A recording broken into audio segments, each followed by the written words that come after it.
I think when Jim writes a script, he writes it without the boundaries of what is possible. He writes it to tell the best narrative story. And then when you pick up and read Titanic, Avatar, or The Way of Water, you go, how are we possibly going to do this? The challenge at first is so daunting that you don't know. But that's what excites me about the process. And that's what excites the crew that we were able to pull together. One of the things that was most rewarding to me coming out of the first Avatar was no matter where I was in the world, people identified themselves with the Na'vi.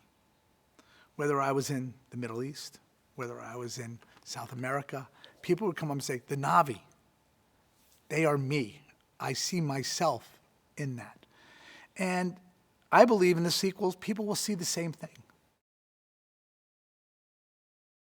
On Pandora, in the first movie, we introduced audiences to a number of different creatures. As we move into the sequels, we're doing the same thing. There's one creature in particular called the Tulkun that is more than just a creature.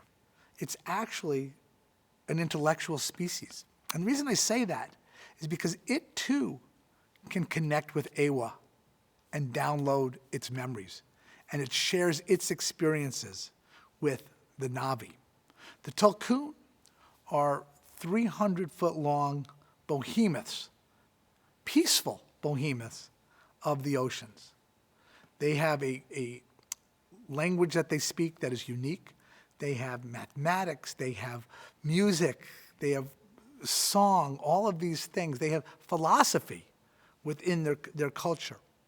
And they have a very strong bond with the reef people.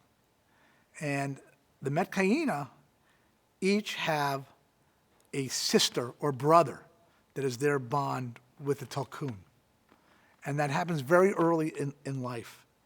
And Renal, played by Kate Winslet, she has a Tulkun that she's bonded with.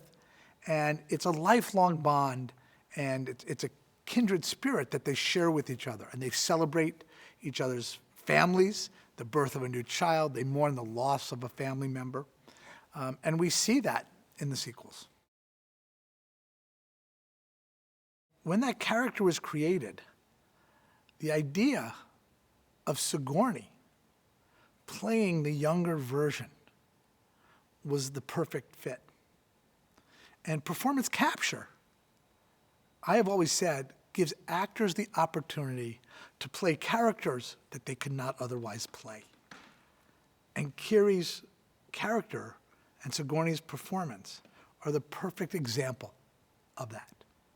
When you see Kiri up on the screen, she is a 14-year-old young Na'vi girl in search of herself. And it's the performance given by one of the great actresses of our time. But she's playing that girl. And Sigourney went back and studied what she was like when she was younger. We looked at footage that Sigourney gave us in helping to design Kiri and still images, because for us, in a character that we create, it only works to have the performance come through if you're holding on to some of the facial aspects of the actor itself. And Kiri did this, and Sigourney embraced this idea. And to see her playing a 14-year-old kid when she was performing it, it was magic. It's what acting is all about. What I am hoping audiences will experience when they finally get to see Way of Water in the theaters is something that makes them forget everything else that is going on in the world. That they are transported to another world, a world that they want to spend time in, but a world that they want to spend time with the characters in this story and learn from their journey how they in their own lives can overcome the challenges they face by the examples that our characters give them.